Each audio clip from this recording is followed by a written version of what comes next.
घोडेगाव जवळ असलेल्या कोटमदरा तालुका आंबेगाव येथे दरवर्षीप्रमाणे यंदाच्या वर्षीही नयन मनोहर श्री दत्त मंदिराचा 5वा वर्धापन दिन सोहळा मोठ्या उत्साहात तसेच भक्तिमय वातावरणात संपन्न झाला। पुणे राजवडनगर तसेच घोडेगाव व परिसरातून असंख्य भाविकांनी या ठिकाणी हजेरी लावली होती। डोंगराच्या कोशीत वसलेल्या कोटमदऱ्याचा हा परिसर खरंच अद्भुतपूर्व नजारा आहे असे दर्शनासाठी आलेले भाविक भक्त सांगतात। साई जनसेवा संस्था व श्री स्वामी समर्थ परिवार संचलित श्री स्वामी दत्त अबाल वृद्धाश्रम या ठिकाणी संस्थेअंतर्गत सलग 8 वर्षापासून समाजसेवेची विविध प्रकारची कामे व उपक्रम करण्यात आली असल्याची माहिती सद्गुरू कृपा फकीर अण्णा गायकवाड व आदर्श शिक्षक गिरविले गुरुजी यांनी दिली। यावेळी सकाळी श्री गणेश पूजनाने कार्यक्रमाची सुरुवात झाली। त्यानंतर कलश देवता श्री दत्त महाराज व चरण पादुकांचा अभिषेक संपन्न झाला। यावेळी सर्व भाविक भक्तांच्या उपस्थित नैवेद्य, सामूहिक अन्नदान, संकल्प महाआरती घेण्यात आली। यशदीप अनगळ गुरुजी यांनी दत्तात्रेयांच्या मंत्राचे मार्गदर्शन केले तसे सुंदर असे मनोगतही केले। दुपारी भजन मंडळाने केलेल्या भजनामुळे भाविक भक्त मंत्रमुग्ध झाले। उपस्थितांचा व देव देणगीदानांचा सत्कार यावेळी करण्यात आला। त्यानंतर सर्वांनी महाप्रसादाचा लाभ घेतला। महिलांसाठी ठेवलेला होम मिनिस्टरचा खेळ व पैठणीचा खेळ या कार्यक्रमासाठी महिला मंडळांनी उदंड असा प्रतिसाद दिला व विजेत्या 4 महिलांना आकर्षक बक्षीसही देण्यात आले। या सर्व कार्यक्रमाचे आयोजन साई जनसेवा संस्था श्री स्वामी समर्थ परिवार यांच्या वतीने करण्यात आला होता। या 5व्या वर्धापन दिना कार्यक्रमाप्रसंगी खेड तालुका पंचायत समिती सदस्य सुनताताई सांडभोर व संतोष सांडभोर यांची प्रमुख उपस्थिती लाभली।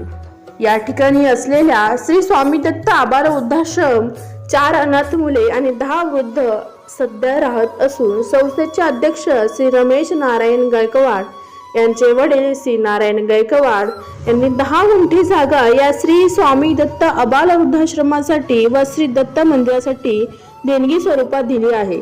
या आबाल वृद्धाश्रमातील बालक आणि वृद्धांसाठी सेंद्रिय प्रकारची शेती करून अन्न पिकवले जाते।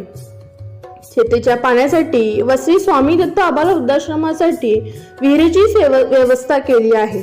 या ठिकाणी सुरू असलेला गोपालप्रिय गोशाळा देखील महत्त्वपूर्ण आहे। राजेंद्र धस पुणे यांच्याकडून लाकडी तेलखाना व्यवसाय हा श्री स्वामी दत्त आबाल वृद्धाश्रम भेट देण्यात आला असून शुद्ध तेल त्याद्वारे काढले जाते।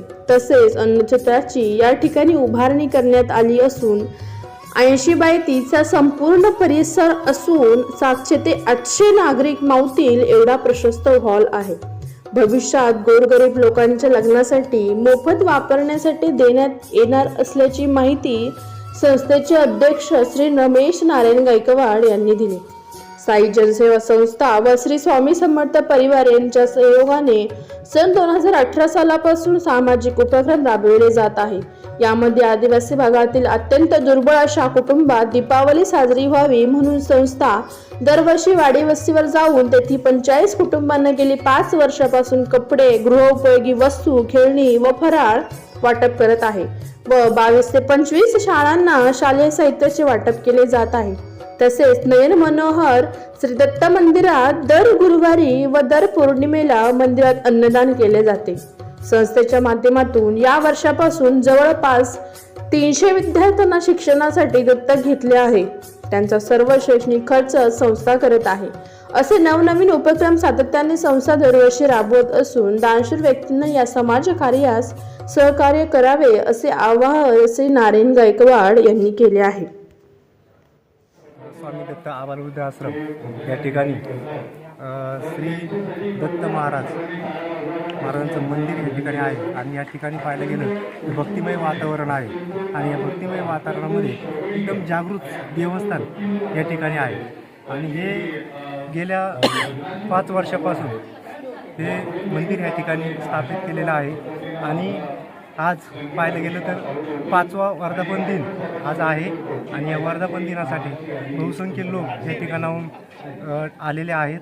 तर प्रत्येकाने या ठिकाणी येऊन हे आनंदमय वातावरण पाहून आनंदमय वातावरणात येऊन दत्त महाराजांचं साक्षात जागृत असलेल्या देवस्थानाचं दर्शन घ्यावं ही सर्वांना विनंती। श्री स्वामी दशराम स्वामी दत्त सेवा कोमटदरा इथे आम्ही आलो आहोत. धनकवडीवरून आम्ही आलो आहोत. माझं नाव यशोदीप अनगळे गुरुजी आणि आमचे सहकारी निखिल देशमुख गुरुजी आणि अथर्व अनगळे गुरुजी. धनकवडीवरून आम्ही दत्त महाराजांच्या सेवेसाठी ते दत्तयागासाठी आलो आहोत. छान परिसर आहे.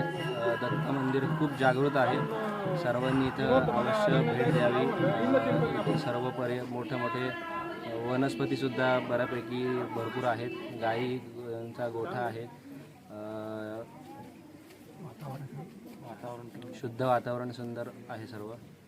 दत्त महाराजांची कृपादृष्टी असलेलं हे फार जागृत मंदिर आहे. अध्यात्माच्या दृष्टीने ज्यांना उन्नती करायची असेल तर सर्वांनी नक्की या मंदिराला भेट द्यावी. अवश्य भेट द्यावी. दत्त महाराजांचा आशीर्वाद घ्यावा. मी आरती सचिन पिंगळे. तर ह्या ठिकाणी आज जो नयन मनोहर श्री स्वामी दत्त मंदिर आहे ह्याचा वर्धापन दिनाचा कार्यक्रम आहे.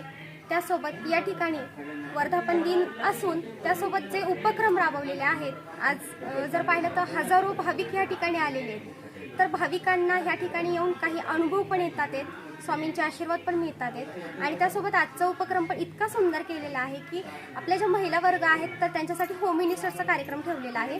आणि त्याचसोबत आपला जो मंदिर आहे तर मंदिराच्याच बाजूला मुलांचं व आजीबाबांचं जे आश्रम आहे ते माझे मामा रमेश गायकवाड त्या आश्रमाचे सर्वेसर्वा ते एकदम सुंदरपणे आज आश्रम चालवत आहेत आणि मंदिराचे सुद्धा खूप सुंदरपणे देखभाल करत आहेत.